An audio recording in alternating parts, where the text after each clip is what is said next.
بسم اللہ الرحمن الرحیم. آپ دیکھ رہے ہیں فیکٹ فائنڈنگ. میں ہوں ساجد عمر گل. ناظرین، پاکستان کو سرسبز و شاداب بنانا ہمارا قومی فریضہ تو ہے. خوش قسمتی سے موجودہ حکومت اور وزیر اعظم پاکستان کا ویژن اور خواب بھی ہے. یہ سرسبز و شاداب پاکستان ہمارے لیے اور ہماری آئندہ نسلوں کے لیے بھی ایک ایسی چھپر چھایا ہے جس کے ذریعے ہمیں آکسیجن بھی ملتی ہے، ہریالی بھی ملتی ہے، اور انسانی معاشرے، سماج، بڑے شہر، یہ جو آپ کی پالوشن ہے اس کے خلاف یہ بہت کارآمد وہ اللہ کی نعمتیں ہیں جن کی نگہداشت کرنا ہمارا بہرحال فریضہ ہے. اس فریضے کو نبھانے میں جو معاون ادارے ہیں ان میں PHAs، parks and horticulture authorities جو ہیں، وہ بھی ان کا بھی بڑا اہم کردار ہے. آج ہمارے ساتھ موجود ہیں جناب حافظ ذیشان رشید. آپ وائس چیئرمین ہیں PHA لاہور کے. نہایت فعال متحرک نوجوان ہیں. بنیادی طور پر صحافی بھی ہیں اور اس کے بعد وہ سیاست کے ذریعے عوامی خدمت کو بھی اپنا شیوا بنائے ہوئے ہیں. حافظ ذیشان رشید صاحب، آپ کو بہت وارم ویلکم ٹو دا شو. سر شکریہ، جزاک اللہ سر. حافظ صاحب، سب سے پہلے تو یہ بتائیے کہ آغاز کار سے آپ نے بطور ایک صحافی کے اپنا کیریئر آغاز کیا، پھر آپ سیاست کے میدان میں آ گئے، عوامی خدمت کو آپ نے اپنا شب و روز کا بنا لیا طرز عمل اور شیوا. یہ بتائیے کہ ان دونوں میں آپ کی اپنی ذاتی پسند کیا ہے؟ ایکچولی میرے والد صاحب پنجاب یونیورسٹی اور انڈیل کالج میں لائبریرین تھے. اچھا. تو مختلف رائٹرز، اس وقت ڈاکٹر حفیظ طیب اور باقی جو بڑے بڑے نام تھے ادب کے، جب وہ کتاب اپنی لکھا کرتے تھے تو وہ تحفتاً میرے والد صاحب کو دیتے تھے. اور میرے والد صاحب وہ کتاب یقیناً، میں چونکہ گھر میں بڑا تھا تو اس طرح ایک کتابیں پڑھنے کا شوق پیدا ہوا. ٹھیک ہو گیا. اور اس کے ساتھ ساتھ میں نے کالم رائٹنگ بھی شروع کی. اب المیہ یہ تھا کہ میں ہر روزنامہ خبریں، چھوٹے بڑے تمام قومی اخبارات، ان میں اپنے کالم بھیجا کرتا تھا. وہ کالم میرے نہیں چھپتے تھے. اچھا. اب میں بہت دن انتظار کرتا رہتا تھا. ایون کہ پھر میں نے یہ شروع کیا کہ میں نے ان اخباروں کا وزٹ شروع کر دیا اور ان سے ریکویسٹ جا کے کرنا شروع کی، اپنے کانٹیکٹس ڈھونڈے. تو پھر ایک ہمارے کالم نویس تھے، انہوں نے مجھے سمجھایا کہ بیٹے یہ کالم نویسی اور مضمون رائٹنگ میں فرق ہوتا ہے. بالکل ٹھیک بات ہے. اس کے لیے انہوں نے مجھے یہ کہا کہ آپ اس طرح کریں کہ اگر آپ نے یہ لکھنا ہی ہے تو آپ پہلے ایز اے سب ایڈیٹر کام کریں یہاں پہ.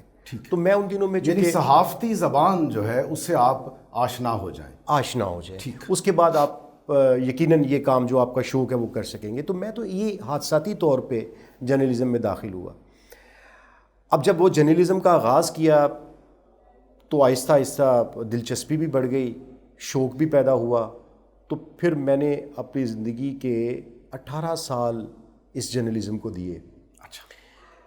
ساتھ ہی ساتھ میں نے سیاست بھی جاری رکھی. یونین کونسل کی سطح پہ میں نے اپنی پالیٹکس کا آغاز عملی طور پہ 2005 میں کیا، اور میں پورے لاہور میں جماعت اسلامی کا وہ واحد امیدوار تھا جو 2005 کے مشرف دور کے الیکشن میں جماعت اسلامی کی سیٹ نکال سکا تھا.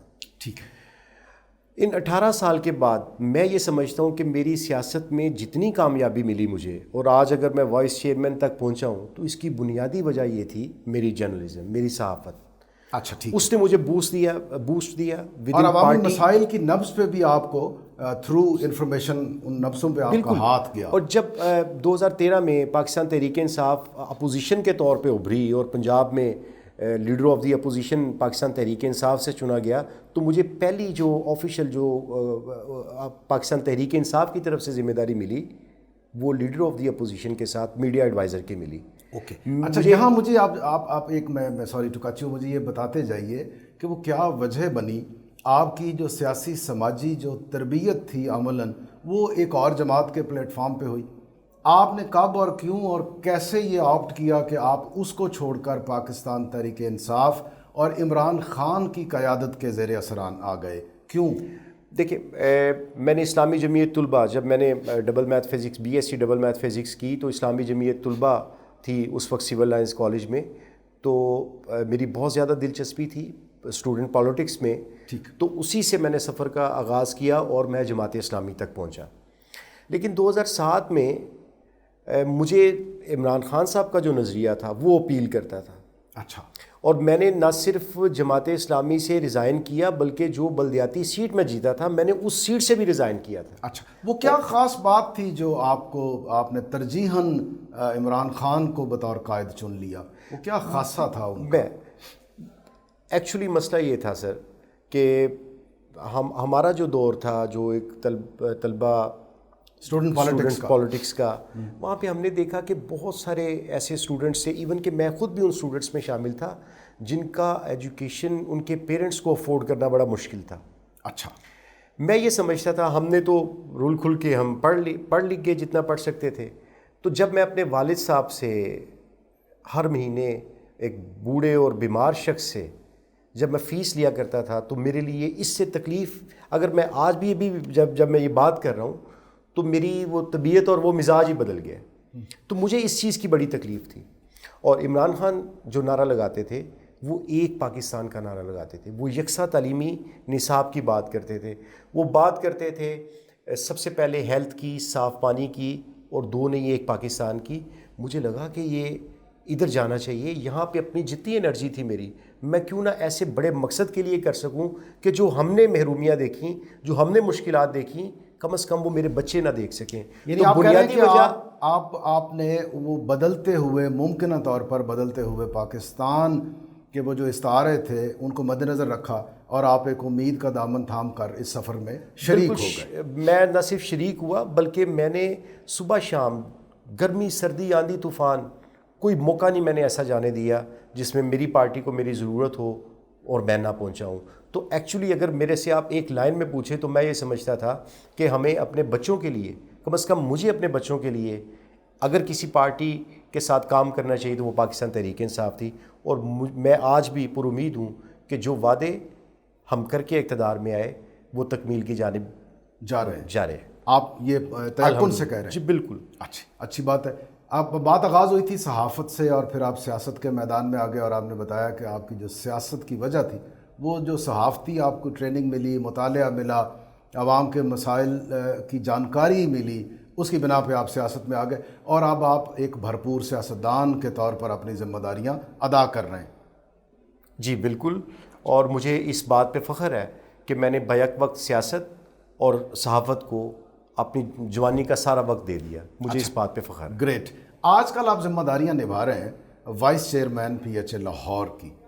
حافظ صاحب، مجھے آپ سے جاننا یہ ہے کہ ابھی آپ بدلتے ہوئے پاکستان کی نسلوں کی باتیں کر رہے تھے. یہ جو شجرکاری ہے، یہ جو ہمارے پارکس ہیں، باغ ہیں، یہ جو شہروں کی رعنائیوں میں اضافہ کرتے ہوئے پھول پودے ہیں، یہ خوشنما رنگ ہیں، ان کا بہت سا تعلق ہماری آئندہ نسلوں سے بھی تو ہے نا؟ میرا خیال ہے کہ اس کا تعلق ہماری آئندہ نسلوں کے ساتھ ہی ہے.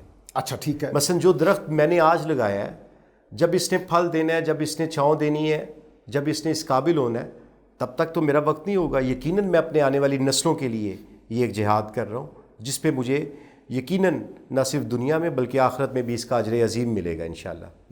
Great approach. یہ بتائیے کہ آپ کو لگ بھگ 2 سال ہو گئے وائس چیئرمین کے اس ذمہ داری کو ادا کرتے ہوئے. ان 2 سالوں میں کیا بڑی بڑی اچیومنٹس آپ حاصل کر پائے ہیں؟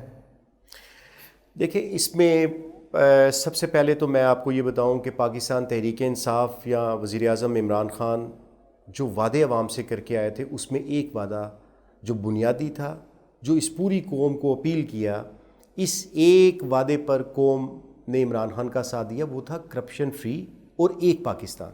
ٹھیک. تو میں جب آج سے 2 سال پہلے پاکستان تحریک انصاف نے جب مجھے یہ ذمہ داری دی تو میں نے سب سے پہلے اپنی اتھارٹی کے 6 ماہ میں نے صرف تیاری یہ کی کہ ہمارے معاملات کیا ہیں، مالی ہمارا اسٹرکچر کیا ہے، اس کو سمجھنے میں نے صرف کیا.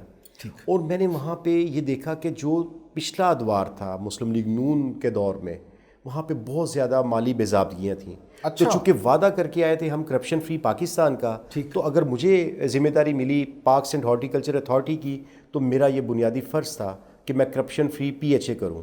اس کے لیے میں نے پہلا کام یہ کیا کہ پچھلے ادوار کی جتنی مالی بے ضابطگیاں تھیں ان سب کو ہائی لائٹ کیا، بلکہ اتنا ہائی لائٹ کیا وہ معاملے پہ وزیر اعظم عمران خان نے نہ صرف نوٹس لیا بلکہ نیب کے ڈپٹی چیئرمین کی سربراہی میں ایک کمیشن بھی تشکیل دیا جس نے اب آج اپنی تحقیقات مکمل کر لی ہیں.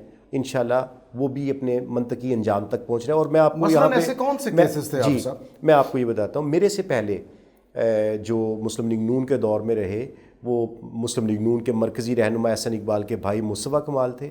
مصطفیٰ کمال نامی شخص نے نہ صرف پارکس اینڈ ہارٹیکلچر اتھارٹیز میں اپنی کمپنیاں رجسٹرڈ کروائیں اور باہر سے جتنا پودا لانے کا جو ایک ٹرینڈ سیٹ کیا وہ بھی انہوں نے کمیشن اور کرپشن کرنے کے لیے وزیر اعلیٰ پنجاب کے مشیر کے عہدے اس طرح کا جی ان کے پاس بالکل آپ یہ ٹھیک کہہ رہے ہیں. لیکن وزیر اعلیٰ پنجاب نے ہی انہیں ایک پورٹ فولیو دیا تھا جس میں پارکس اینڈ ہارٹیکلچر اتھارٹی کی تمام تر ذمہ داریاں ان کے سپرد تھیں. اوکے. اب میں نے جو انویسٹیگیٹ کیا ایک ہارٹی گروپ نامی ایک کمپنی تھی. آپ یہ دیکھیے کہ اگر مجھے آج پارٹی نے یہ ذمہ داری سونپی ہے تو میرا بنیادی فرض بنتا ہے کہ میں اس میں ریفارمز لاؤں. میں اس اتھارٹی کے لیے اس کے ملازمین کے لیے ان کی فلاح و بہبود کے لیے کچھ کروں. میرا یہ ٹارگٹ یہ ٹاسک تو نہیں ہے, یہ مینڈیٹ لے کے تو نہیں آیا کہ میں اپنے نام کی کچھ کمپنیاں بنا کے کچھ لوگوں کو آگے کر کے اور میں وہاں پہ بزنس ایکٹیویٹی شروع کر دوں. نہیں, ہمارا یہ مقصد نہیں, ہمیں یہ مینڈیٹ نہیں ملا. تو میں نے یہ دیکھا کہ ہارٹی گروپ اور 2 اور کمپنیاں تھیں جس کے نام پہ پچھلے سالوں میں پی ایچ اے نے جتنا ہارٹیکلچر کا کام کیا, چاہے وہ قائد اعظم انٹرچینج کا کام ہو, گجرات یونیورسٹی کا ہو, سگیاں انٹرچینج کا ہو, لاہور میٹرو کا ہو, جتنے بڑے پروجیکٹس تھے وہ تمام احسن اقبال کے بھائی مصطفیٰ کمال کی کمپنیوں کو ملے. مجموعی طور پہ انہوں نے اپنے دور اقتدار میں اپنی ذمہ داری کے دوران 2.5 ارب روپے کی کمپنیوں کو بزنس ایکٹیویٹی کی پی ایچ اے میں 2.5 ارب روپے کی. لیکن اس میں آپ بتائیں اس میں کیا جعل سازی کرپشن کیا ہے اس میں؟ میں اس میں 2 چیزیں میں آپ کو بتانا چاہوں. ایک تو کنفلکٹ آف انٹرسٹ, مفادات کا جہاں پہ ٹکراؤ آئے گا. اب دیکھیں نا میری ذمہ داری یہاں پہ مینڈیٹ تو میں لے کے آیا ہوں ریفارمز کا. آپ یہ کہہ رہے ہیں کہ وہ ایک بڑے عہدے کے حامل ہونے کی بنا پر پی ایچ اے میں جتنا بزنس ایکٹیویٹی تھی اس کو منور کر کے وہ اپنی کمپنیوں کو فائدہ دیتے تھے. بالکل میں نے یہی کہا. اور پھر اس میں آپ کو 2-3 ایسے کیسز تھے جس میں کام ادھورے کیے گئے, جیسے گجرانوالہ انڈر پاس کا معاملہ تھا. کام ادھورے تھے, پیمنٹس پوری کی گئیں اور بر وقت کی گئیں. نمبر 2, کچھ ایسے کام تھے, ایسے ٹھیکے انہوں نے لیے جس میں جعلی اسٹامپ پیپرز پیش کیے گئے تاکہ بعد میں. اور یہ آپ کہہ رہے ہیں کہ یہ سارا تحقیقاتی کمیشن کے سامنے یہ سب ثبوت اور شواہد موجود ہیں؟ جی میں سر آپ کو بتاتا ہوں. اچھا, ایک تو ادھورے کام تھے, نامکمل کاموں کی ادائیگیاں مکمل کی گئیں, بلکہ بعض منصوبے ایسے تھے جس کی دوہری ادائیگیاں کی گئیں. اچھا, یعنی ڈسٹرکٹ گورنمنٹ سے بھی لی گئی اور پارکس اینڈ ہارٹیکلچر اتھارٹی سے بھی لی گئی. اب جو آپ نے پوچھا, جب یہ کمیشن تشکیل دیا وزیر اعظم کے حکم پہ, جب یہ تشکیل دیا گیا کمیشن, تو کمیشن نے تمام ریکارڈ پی ایچ اے سے اور میرے سے لیا, اس کو تحقیقات کیا. لاہور میں اس کی تمام تحقیقات ہوئیں. اس کے بعد وہ رپورٹ اسلام آباد میں چلی گئی. مصطفیٰ کمال جو احسن اقبال کے بھائی ہیں, انہوں نے اسلام آباد ہائی کورٹ سے اپنی ضمانت قبل از گرفتاری کروائی. آج کل وہ انشاءاللہ اپنے منطقی انجام تک پہنچنے کے بالکل قریب. ایک اور صاحب کا مجھے نام یاد آ رہا ہے, وہ آپ کے پی ایچ اے میں ڈائریکٹر کے عہدے پر فائز تھے لیکن ان کی تنزلی کر دی گئی. وہ کیا بے ضابطگی تھی, وہ کیا ناجائز بنے تھے ڈائریکٹر؟ وہ رولز سے ہٹ کے ان کو صرف سابقہ دور حکومت میں نوازنے کے لیے 19 اسکیل میں پروموٹ کیا گیا. وہ کیا بھلا جاوید حامد نامی شخص تھے جنہوں نے مالی بھرتی ہوئے تھے اور ڈائریکٹریٹ تک کا انہوں نے سفر کیا. یہ کیسے ممکن ہے؟ یہ تو سر آپ سوال پوچھیں, نہ ان کا وہ یہ سوال تو آپ سابقہ ادوار کے جو ذمہ داران تھے ان سے پوچھئے. ہم نے تو یہ کیا کہ ان کا کوئی براہ راست تعلق تھا شہباز شریف صاحب سے؟ یقیناً ان کا اچھا تعلق تھا, مسلم لیگ نون کے تمام جو کابرین تھے ان کے ساتھ اچھے معاملات تھے. لیکن آپ یہ دیکھیں کہ ہم نے تحریک انصاف کی جب گورنمنٹ آئی, ہم نے کم از کم پارکس اینڈ ہارٹیکلچر اتھارٹی میں میرٹ کو یقینی بنایا. آپ یہ دیکھیے کہ 2 سال میں نہ صرف ان کی تنزلی ہوئی بلکہ جو ٹینڈرنگ کا عمل تھا ہم نے اس کو شفاف تر کرنے کے لیے بہت سارے اقدامات اٹھائے. آج میں یہ تو نہیں کہتا کہ پارکس اینڈ ہارٹیکلچر اتھارٹی میں مالی بے ضابطگیاں نہیں ہوگی, کرپشن نہیں ہوگی, لیکن میں آپ کو یہ یقین اور وثوق سے کہتا ہوں کہ وہاں پہ جو حالات پچھلے دور حکومت میں تھے آج اس سے بہت بہتر ہیں. اور انشاءاللہ ابھی ہمارا ٹائم ہے, ہم جب جائیں گے تو یہ ایک آئیڈیل اتھارٹی ہوگی اور میں یہ ثابت کروں گا کہ parks and horticulture authority Lahore اور پنجاب کی وہ واحد اتھارٹی ہوگی جو شفاف اور مالی کرپشن سے پاک ہے. اور میرٹ کو یقینی بنائیں گے. اس کے لیے ہم نے 2 سال پہلے کام شروع کیا تھا. بہت سارا کام ہم نے میرٹ کے حوالے سے کوئی خاص اہم بڑا کام آپ کے میرٹ کے حوالے سے میں آپ کو ایک ہی مثال دینا چاہوں گا.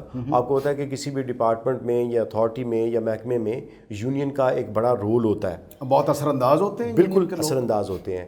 تو ہمارے جو ابھی ہماری یونین سرگرم ہے, جس کو کامیابی ملی, مزدور یونین, ان جو پریزیڈنٹ تھے ان کے بھائی کا سینیورٹی لسٹ میں غالباً 251 نمبر پہ آتے تھے. ان کے سگے بھائی. اب وہ انتقال بھی کر گئے. جب ہم نے 1 سال پہلے سینیورٹی لسٹ مرتب کی تو ان کا نام 251 نمبر پہ تھا اور ہم نے 250 لوگوں کو ریگولر کیا, پروموٹ کیا.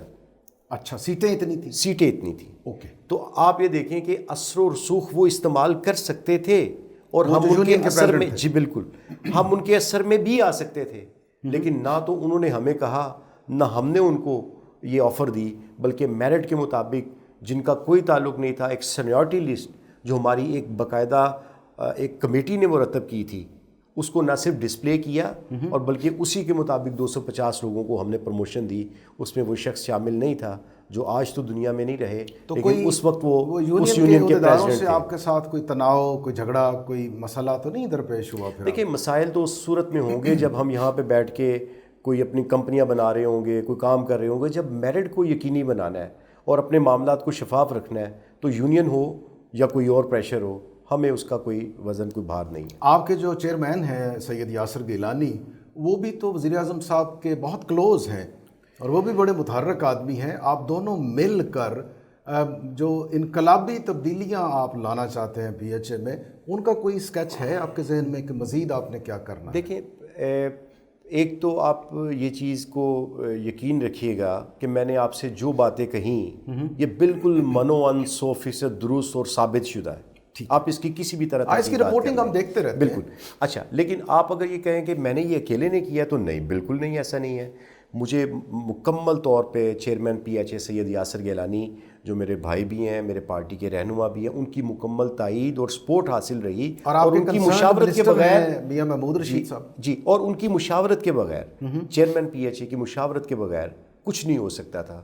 اور ہمیں جب, یعنی آپ دونوں ایک پیج پر, بالکل ایک پیج, ایک نقطے, ایک لفظ پہ ہے سر. ٹھیک ہے. اور میاں محمود رشید صاحب آپ کے کنسرنڈ منسٹر ہیں جی, اور جو ہمارا سی ایم ہاؤس ہے, وہاں سے بھی آپ کو کوئی معاونت کا کوشن میسر آتا ہے؟ دیکھیں, ایک تو ہماری بڑی خوش قسمتی ہے کہ ہمارے جو منتظمین ہیں یا ہماری اتھارٹی کے جو وزیر ہیں اور اس صوبے کے جو وزیر اعلیٰ ہیں, ان کی ہمیں مکمل تائید اور سپورٹ حاصل ہے. میں آپ کو 2-3 مثالیں دینا چاہتا ہوں. ایک تو اگر ہم نے پورے لاہور کو خوبصورت کر دیا ہے, اگر کوئی ایک کونا رہ گیا ہے تو وہ مرکز بن جاتا ہے. ہمیں یہ پریشر, یہ خوف آئے دن لگا رہتا ہے کہ چونکہ وزیر اعلیٰ صاحب اچانک سرپرائز ایک وزٹ پہ نکلتے ہیں اور چونکہ پارکس اینڈ ہارٹیکلچر اتھارٹی کا سارا کام روڈز کے اوپر ہوتا ہے, نظر آنے والا ہوتا ہے, تو ہمیں یہ ڈر اور خوف لاحق رہتا ہے کہ کوئی کمی پیشی نہ رہ جائے جو حکام بالا کی نظر میں نہ آ جائے. تو اس لیے ہم نہ صرف اس کو بالکل مینٹین رکھتے ہیں, پورے لاہور کو, اس کے پورے لاہور کی گرین بیلٹس کو, ایک چیک اینڈ بیلنس والا جو معاملہ ہے وہ بڑا, یعنی ہمہ وقت آپ تیاری کی حالت میں رہتے ہیں. بالکل تیاری, اور بالکل ایسے سمجھ لیں کہ جیسے ہم لاہور کی سڑکوں پہ نہیں, سرحدوں پہ اپنی ڈیوٹی کر رہے ہیں. ارے واہ, ایک یہ اچھا. حافظ صاحب, آپ سے ابھی اور میں نے کچھ تفصیلات جاننی ہیں پی ایچ اے کی کارکردگی کے حوالے سے, مگر وقت ہوا ایک چھوٹے سے بریک کا. آپ اجازت دیں تو ہم ایک وقفہ لیں سر. ناظرین, ہم بات کر رہے ہیں Hafiz Zeeshan Rashid, vice chairman P H A Lahore. ایک نہایت متحرک اور فعال نوجوان ہیں, جذبے سے بھرے ہوئے.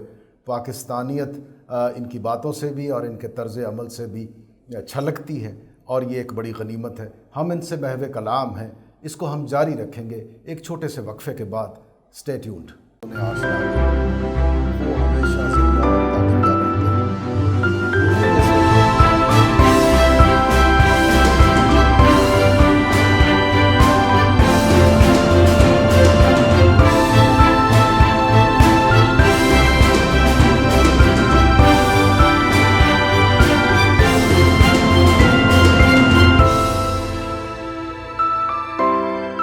Welcome back. آپ دیکھ رہے ہیں فیکٹ فائنڈنگ. میں ہوں ساجد عمر گل, اور آج میری مہمان شخصیت ہیں جناب حافظ ذیشان رشید، آپ وائس چیئرمین ہیں PHA لاہور کے۔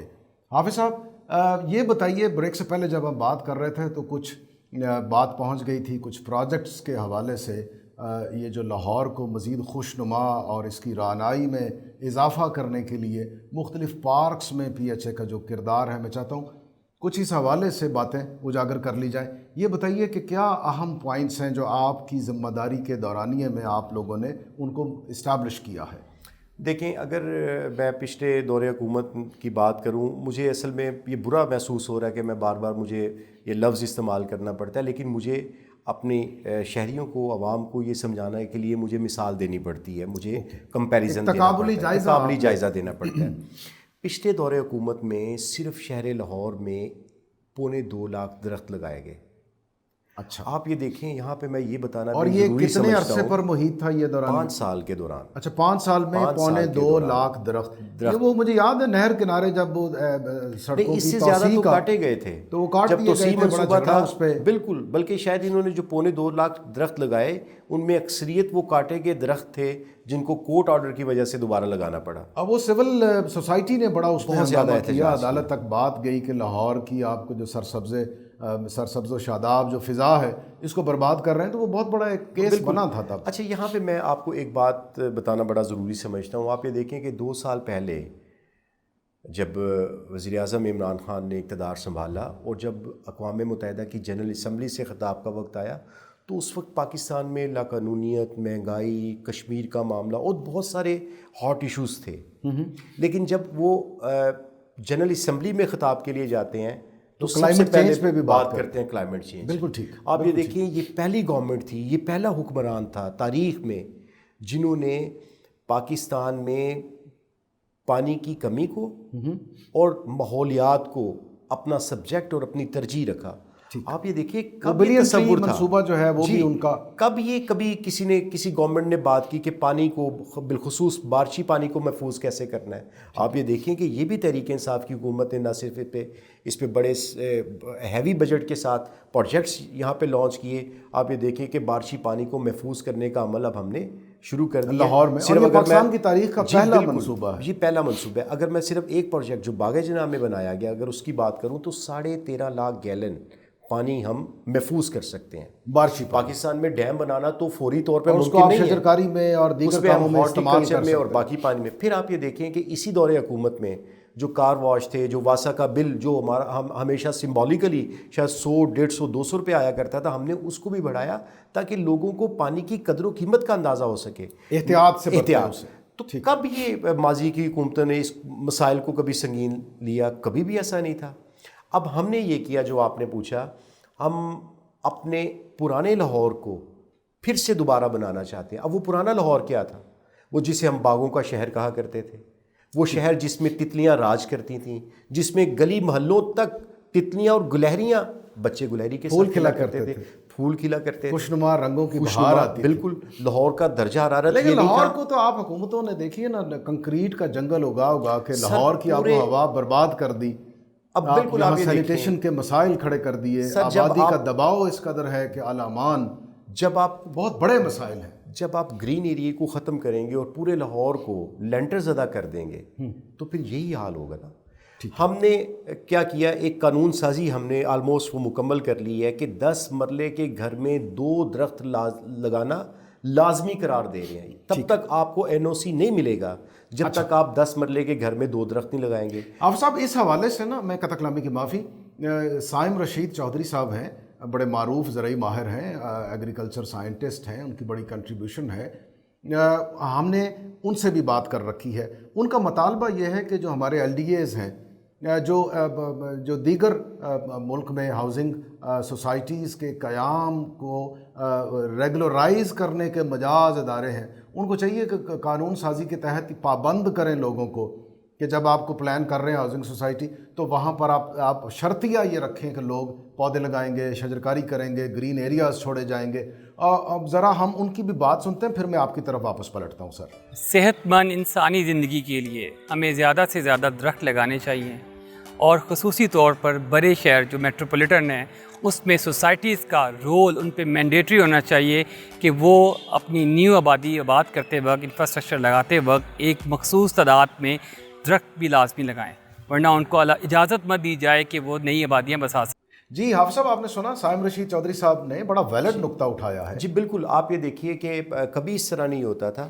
اب جتنی لاہور میں اور لاہور کے گرد و نواح میں جتنی ہاؤسنگ سوسائٹیز بنائی جا رہی ہیں ان کے لیے یہ لازمی قرار دے دیا گیا، یعنی آپ کو ایل ڈی اے اس وقت تک آپ کو این او سی نہیں دے گا جب تک آپ کو پارکس اینڈ ہارٹیکلچر اتھارٹی سے آپ کو این او سی نہ مل جائے۔ اچھا، تو ہم نے تو یہ کام کیا، اور ابھی یہ میں آپ قانون کو بنا دیا ہے آپ یہ نے؟ بالکل آج لاہور کی کوئی سوسائٹی ایسی نہیں ہے جو ایل ڈی اے میں اس وقت تک این او سی لے لے جب تک ہم نہ دیں۔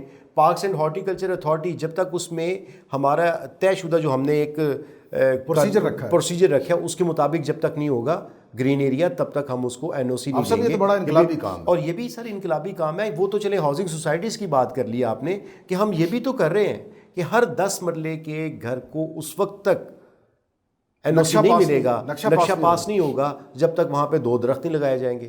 یہ انقلاب نہیں ہے تو اور کیا ہے سر؟ اور پھر میں آپ کو ایک اور چیز یہاں پہ بتانا ضروری سمجھتا ہوں۔ آپ یہ دیکھیں کہ میں نے جیسے آپ کو پہلے بتایا کہ مسلم لیگ نون کے دور میں 5 سال کے دوران 2.25 لاکھ درخت لگائے گئے۔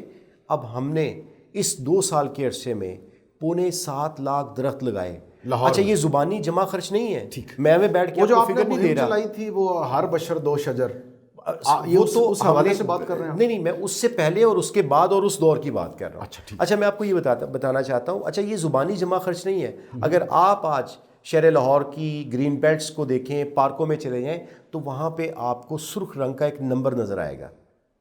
ہم نے نہ صرف درختوں کی گنتی کا عمل شروع کر دیا، بلکہ ہم جو درخت لگا رہے ہیں ان 2 سال کے دوران اس میں 2 کوالٹیز میں آپ کو بتانا چاہتا ہوں۔ ایک تو ہمارے سیزنل جو ہمارے ماحول کے دیسی درخت تھے ہم نے ان کو لگانا شروع کیا۔ نمبر 2، ہم نے باقی اداروں کی طرح صرف نمبر گین پہ نہیں رہے، بلکہ چھوٹے چھوٹے پلانٹس کی بجائے ہم نے جو کم از کم 5 سے 6 فٹ ہائٹ کے درخت تھے جن کا گروتھ ریٹ زیادہ تھا ہم نے ان پہ کام کیا۔ اور آپ کو میں کیا آپ لاہور میں آپ جانتے ہیں، آپ سب آپ ماشاءاللہ بہت معلومات رکھتے ہیں پارکس اینڈ ہارٹیکلچر کے حوالے سے، پریکٹیکلی شب و روز آپ اس میں انوالو ہو گئے۔ نیم اور پیپل کے بارے میں کہا جاتا ہے کہ آکسیجن فضا میں منتقل کرنے والے درختوں میں یہ 2 قسمیں یہ ہیں، یہ بہت زیادہ اس میں کردار ادا کرتی۔ تو کیا آپ نے ترجیحاً لاہور میں کوئی پیپل اور کسی سائنٹیفک اسٹڈی کے ذریعے یہ بھی کوئی کام آپ نے کیا ہے؟ سر میں آپ کو اسی طرف لا رہا تھا، یہی بات کرنا میں چاہ رہا تھا۔ آپ یہ دیکھیں کہ نیم ہمارے شہر میں اتنی نایاب ہو گئی ہے کہ اگر کبھی کسی کام کے لیے ضرورت پڑ جائے، حکمت کے بہت سارے معاملات میں یہ استعمال ہوتی ہے، یہ جہاں تو آپ کو قبرستانوں میں قبرستانوں میں جا کے لینی خارش پڑتی ہے۔ کے جو مسائل ہیں اسکیل کے، پھر دیمک وہاں نہیں ہوتی سر جہاں اب آپ کو یہ قبرستانوں کے علاوہ کہیں نہیں ملتی تھی، لیکن ہم نے نیم کا درخت لگایا، پیپل لگائی، پھر ہم نے ٹالی لگائی، پھر ہم نے امرود کا درخت لگایا، جامن کا درخت لگایا، سوانجنا، اور ہم نے تو اپنے دیسی جو ہم نے، کیونکہ ہم نے یہ طے کیا تھا جب ہم آئے تھے کہ ایک تو پی ایچ اے آئندہ اپنے وسائل سے باہر سے پلانٹس نہیں خریدے گا۔ ہر ڈائریکٹر اپنے زون میں 1 لاکھ درخت کا ٹارگٹ دیا کہ اب یہ پرچیز، یہ کیا بات ہوئی کہ پارکس اینڈ ہارٹیکلچر اتھارٹی کے پاس سب سے زیادہ رقبہ ہو، ان کے پاس سب سے زیادہ مین پاور ہو، لیکن پلانٹس خریدنے وقت انہیں باہر سے ٹینڈر کرنا پڑتا تھا، باہر سے خریدنے پڑتے تھے۔ تو ہم نے اس ٹرینڈ کو بھی ختم کیا، اور ہم نے اپنی نرسریوں کا قیام ہم نے بالکل، نرسریاں تو ہماری آلریڈی تھی، لیکن وہاں پہ آپ نے اگانا شروع کر دیا۔ ہم نے وہاں پہ ٹارگٹس دیے ہر زون میں کہ ہر ڈائریکٹر ہارٹیکلچر کم از کم 1 سال میں 1 لاکھ درخت پروڈیوس کرے گا۔ یعنی آپ خود انحصاری کی طرف چلے گئے تاکہ آپ کا سرمایہ خرچ نہ ہو، اگر خود باہر سے خریدیں۔ انحصاری کی جب آپ نے بات کی تو میں آپ کو یہاں پہ یہ بھی بتانا چاہتا ہوں کہ میں لاہور کا وائس چیئرمین اور پی ایچ ایس پنجاب کا ایڈمن بھی ہوں۔ ایک پنجاب میں ایک ریونیو اینڈ ریفارمز کے لیے ایک کمیٹی بنائی گئی جو آل پی ایچ ایس کا ریونیو بڑھانا تھا، جس نے مالیاتی پالیسی وضع کرنی تھی۔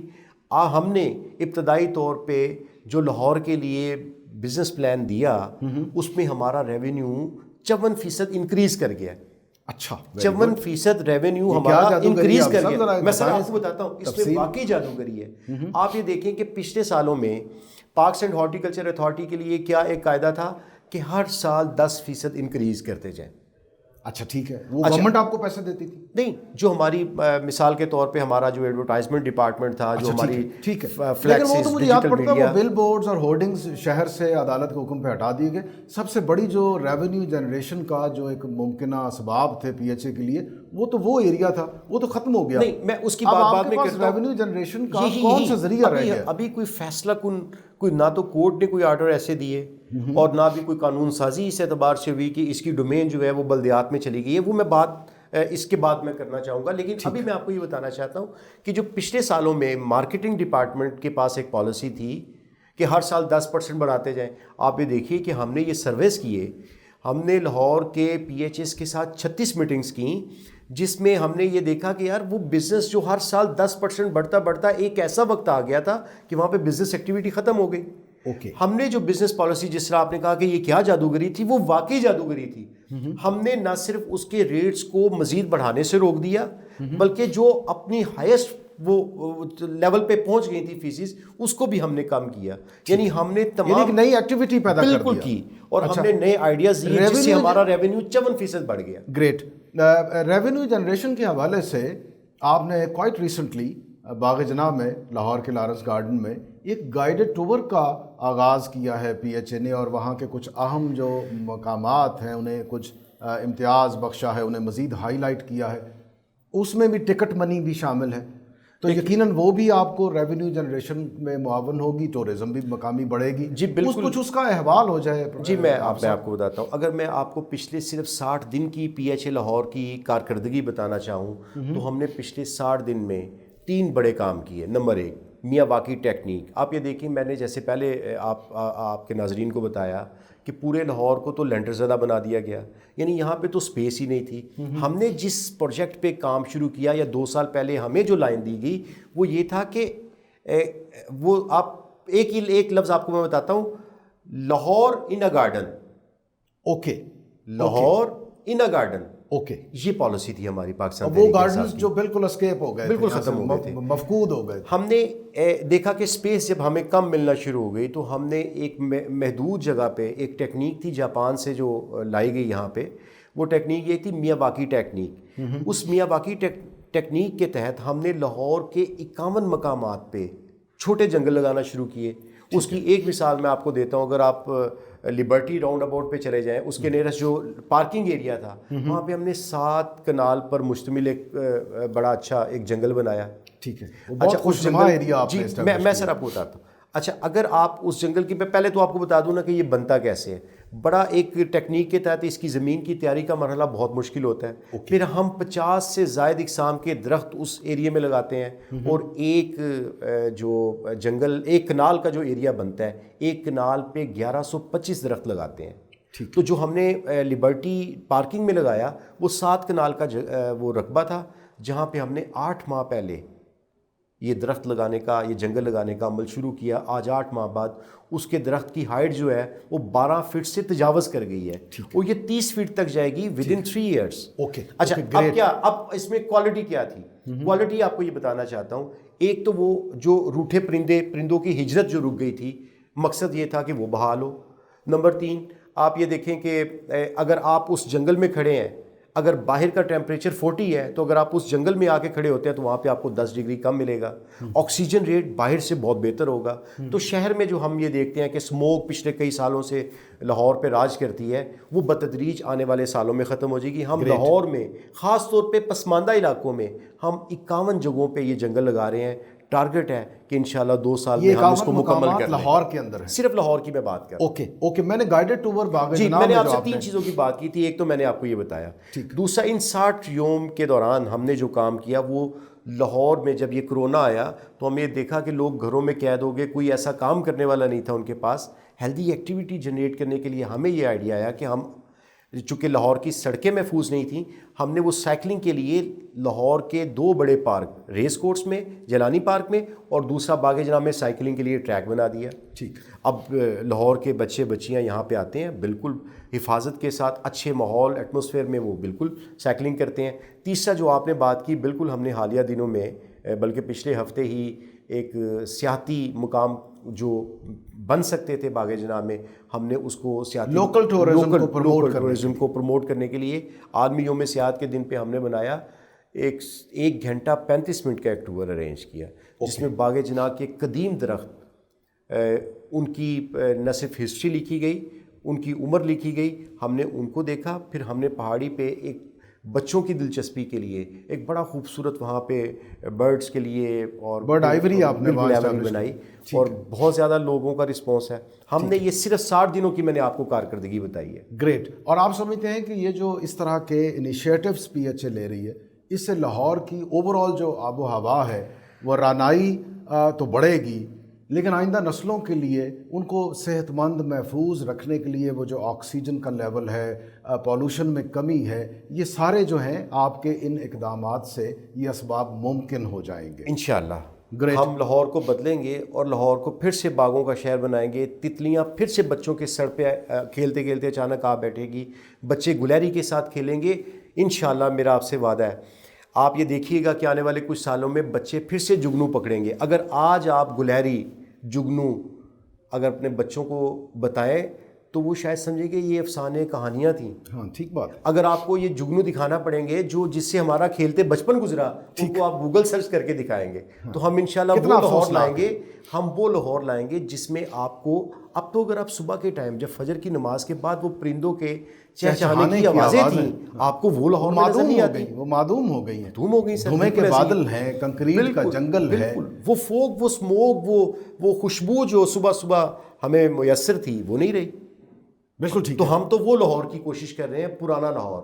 یعنی ہم لاہور کے معاملے میں آگے بڑھنے کی بجائے پیچھے جا رہے ہیں. اچھا، وہ جو پرانی اس کی خوبصورتیاں تھیں آپ انہیں نئے سرے سے ڈسکور کرنے کی کاوش کر رہے ہیں. حافظ صاحب، آپ سے جو گفتگو ہوئی یہ ذاتی طور پر میرے لیے بہت حوصلہ افزا اور بڑی امید سے بھری ہوئی ہے. جن خوابوں کا، جن اقدامات کا آپ نے ذکر کیا ہے، اگر یہ تمام کے تمام ممکن ہو جائیں تو یقیناً لاہور جنت کا ایک ٹکڑا بن جائے گا. آج آپ سے گفتگو کر کے مجھے ذاتی طور پر خوشی بھی ہوئی اور بہت حوصلہ بھی ملا ہے. آپ کی آمد کا بہت بہت شکریہ. ناظرین، آج ہم نے حافظ ذیشان رشید صاحب سے جو وائس چیئرمین ہیں پی ایچ اے لاہور کے، میں نے عرض کیا بڑے فعال، آپ نے ان کی گفتگو، ان کے جذبے سے آپ بھی آشنا ہوئے ہیں. یقیناً میری طرح آپ بھی مطمئن ہیں کہ ایک ایسا فعال اور متحرک نوجوان ہے جو شب و روز لاہور کو نئے سرے سے رنگوں اور خوشبوؤں سے مزین کرنے کی تگ و دو میں لگا ہوا ہے. میری دعا ہے کہ اللہ اس نوجوان کی اخلاص بھری اس کاوش میں برکت ڈالے. پاکستان تمام کا تمام سرسبز و شاداب ہو اور اس پر وہ فصل گل اترے کہ جسے کبھی کوئی خوف خزاں نہ ہو. فیکٹ فائنڈنگ سے ساجد عمر گل کو اجازت دیجیے. اللہ نگہبان. زندہ باد پاکستان. وہ ہمیشہ زندہ